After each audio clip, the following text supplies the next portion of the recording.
This is the Dan Le Batard Show with the Stugotz podcast.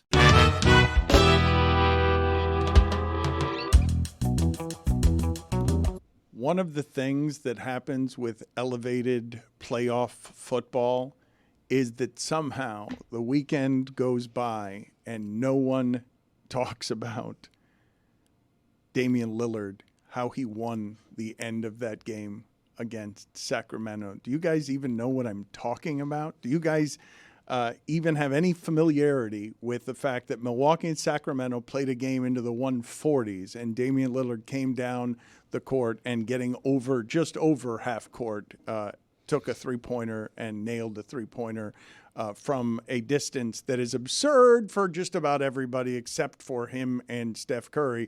A distance, I know more and more NBA players are shooting from distance. I know Trae Young can do it and Halliburton can do it. There are a lot of guys who can do it, but Lillard has trademarked a bit, making that shot in that spot from distance where you're almost not even surprised by it.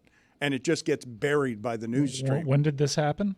I think it happened Sunday. No, Saturday? Sunday? Saturday I was busy. Friday night? Saturday we got a quarterback. I was just all over the place. All right, you've been wanting to talk about that all show. You've Have been I? wanting to talk about Cam Ward. Yes, you've been Cam wanting Ward. to talk Wow. about the University of Miami getting Cam Ward all show. So big. Oh, the go soups ahead. always know, Tony. It was a lunatic weekend. What can you tell people? Because Mike Ryan has a lot more information than he reports. He's sort of navigating a labyrinth here between being a booster, being a player Yeah, in some of this quarterback. business stuff. QB5. That's what they call it. Playing? No, a player in the business Mike, hook me parts up, of dude. this. Playa, like PLA. It's an A. Yeah, with an. I'd like to distance myself from that designation. I just donate to the program that I love, and that allows me to clear up any misinformation that's out there and occasionally break some stuff. And yes, the soups always know. And I'd like to appreciate all 612, last I checked, subscribers. Less than a cup of coffee. You have access to all of this amazing news, including you would have had your finger on the pulse of the Alabama head coaching search way better than non-soups. But yeah, Saturday, one of the craziest days in football recruitment history. I never thought I'd see something crazier than the pursuit of Cormani McClain, and the pursuit of Cam Ward takes the cake. So here's the scenario on Saturday. If you would have asked me, by the way, 5 minutes before, as we tout how plugged in I am, if you would have asked me 5 minutes before the announcement came down that Cam Ward was committing to the University of Miami, you would have asked me who's going to be Miami's quarterback next year, I would have told you Taulia Tagovailoa. So Saturday, and we have eyewitness reports of Taulia that he was on campus. And he was on campus because he's a grad student and he's able to look at master's programs. And while he was there, conversations happened. Now, Taulia and his representatives had growing optimism that he was actually going to get a waiver. Now, a waiver that doesn't appear to have gone his way. I was told as such, and today Taulia officially entered the NFL draft. Yesterday was the deadline for that stuff. He would have automatically been entered, but he did not get the waiver. But throughout Saturday, it was looking more and more, because his reps were sharing this information, that he was. So much so that Taulia himself was texting other players in the portal saying that he was going to enroll in Miami. Miami was prepared to fight this with the NCAA and wait it out. Essentially, Taulia would have just taken his chances in the supplemental draft if a ruling didn't come down in a timely fashion. But word was spreading about Taulia and Miami gaining traction. So Cam Ward's camp circled back around, as I told you they always would. Told you that they were playing this game with the 15th. Now, Cam Ward, it wasn't the easiest recruitment process on him. In fact, he put Miami in a very difficult position more than once with a commitment and decommitment hours later. On signing day, on early signing day, there was a point, if you would have asked me, we got Cam Ward and Jeremiah Smith. And there was a notion that Cam Ward did equal Jeremiah Smith. Jeremiah Smith ends up going to Ohio State. A couple weeks ago, Cam Ward did the very same thing, committed to the University of Miami. Miami cancels official visits, and then he decommits the next morning, all because he had this game plan. And the game plan was out. Miami knew that he was waiting to the 15th. But inevitably, he circles back around. Since he had already agreed to come to the University of Miami and his camp had already talked things out, it was a very quick-moving process thereafter. Once Miami got word that Taulia was not going to get the extra year of eligibility, they pivoted to the conversations with Cam Ward, and he became your next quarterback. Now, Cam Ward says he's been told that he has a day 2, day 3 grade in the NFL draft. I don't doubt that he's being told by someone that, but I think he would have gotten an invite to the Senior Bowl if that were the case. He got invited to the Shrine Bowl, and that should tell you where exactly he lies in the pecking order. For Miami, this is a major get. This was the top quarterback in the transfer portal. This was their number one target.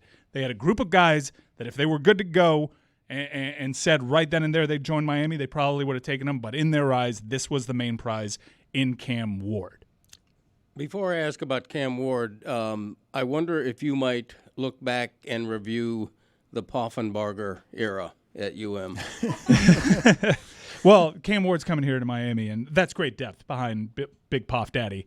I'm a big fan of Poff, but as I told you, when Poffenbarger committed to the University of Miami, this was more of an eye towards 2025. He has 2 years of eligibility. He was told about their pursuits of other quarterbacks. It's not a surprise to that room that it is now much improved that they have Cam Ward, Reese Poffenbarger, Ja'Cory Brown, who is for the moment committed to Miami and battling it out. 2025 has always kind of been the timeline for him, so we'll see who wins that battle. But right now, Miami's quarterback room is much better shape.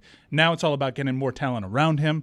Without having a quarterback in place, there was a lot of good wide receivers that were in the portal that went for more sure things. We'll see what happens in the spring. It's a moot question at this point, but who would have excited you more as a UM quarterback in 24, Cam Ward or Talia Tagovailoa? So I think the pursuit of Cam Ward had some red flags in it. Now, credit to the kid, he's not an issue. He's a National Honor Society member. Everyone says that by all accounts, he's a good kid. This is a difficult recruitment process. There are other people. He had a very large camp. But Talia, I started pivoting more to him just because culture fit and all that, and I wasn't pushed away by decommitments that put Miami in a very difficult position. That being said, if you look at the pros, and I know Talia is the all-time Big Ten passing leader, and that's a great conference. That's a conference of Drew Brees. I think pro prospects, Cam Ward has better pro prospects, and there is a big argument to be had for him coming back. Now, there's stuff in his game to not like. Fumbles the ball about once a game, had a bad offensive line. That won't be the case here. But I will say that in my mind, I think this is the most talented thrower of the football Miami has had in my adult life. And probably dating back to Vinny Testaverde, they haven't had an arm talent quite like this. He can make every throw from every angle. He's a really good prospect. And Tony, why are you Stephen Morris your would head? like a word. I'm a Mike big Ryan. dude. You know I'm a huge Stephen Morris guy. I myself did not want to put myself out there by even invoking Stephen Morris because this is a dude with true NFL prospects. He would have probably got snagged in the later rounds here. But this guy is an unbelievable talent at the position, and the staff will acknowledge that by making this move, by having Cam Ward here on the team, the expectations for year 3 under Mario Cristobal are rightfully 9 wins, worst case scenario. And if they're not, they know what's coming for them. Lucy, I saw, even though you're wearing your White Lotus sunglasses, that your eyes lit up as Mike Ryan talked that behind a paywall, he gave you the Alabama coaching information before anyone else. I know you're fascinated by this Alabama coaching stuff. Yeah, I've loved it for a couple reasons. One, I love the memorial that they've put together for a very much alive Nick Saban. Like, my entire TikTok feed is just people like grieving the loss and having to let these kids who like aren't that familiar with college football know they're like, he's not dead. He is alive. He is just retired. And I kind of figured that Kalen DeBoer was where they were going to head just when Dan Lanning said no. It felt like that was just the natural progression, especially with everything he was losing at Washington. And I don't know how I feel about it. Like, I think he was so amazing at Washington, but like, I don't know if I'm sold yet when his like argument to his like the players at Alabama is like, just give me a chance, please, like just give me a chance. And then also I'm kind of like mentally ill, and I really thought Ryan Grubb was going to take the Iowa offensive coordinator job because he's from Iowa and he lived there, and I thought he was going to take it. And I really love that Alabama hired someone in 3 days, and it's been over 70 days. Iowa hasn't filled that role yet. I'm doing really good. I'm doing so great right now. I'm not crying under these glasses at all. Cody, how are you holding up here? Because you petered out a couple of segments ago. The show You love that expression. You really do. No, that's like a go-to expression for you referring to me, petered out. I don't consider myself petering out. As you say that. I'm petering up, not out. I'm petering in. I mean, Turn that thumb this way. Whatever the opposite of petering out is, that's what I'm doing. I don't know how to explain that any better. You're petering in? Yeah. Damn right I am. I had the good Poffenbarger line. The Poffenbarger era is over. Let's honor that before we move on to Cam Ward. So anyway, what were you saying? You were gonna say something to me? Go ahead. It's your show, not mine. You got the floor.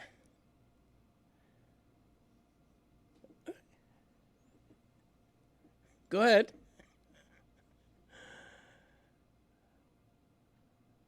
Yeah, that's true. You got that right. That was only said in your headset. Whatever was said in your headset. I hear voices. That's the problem. What were you just agreeing with? What did somebody get that right? First of all, I'm not a racist.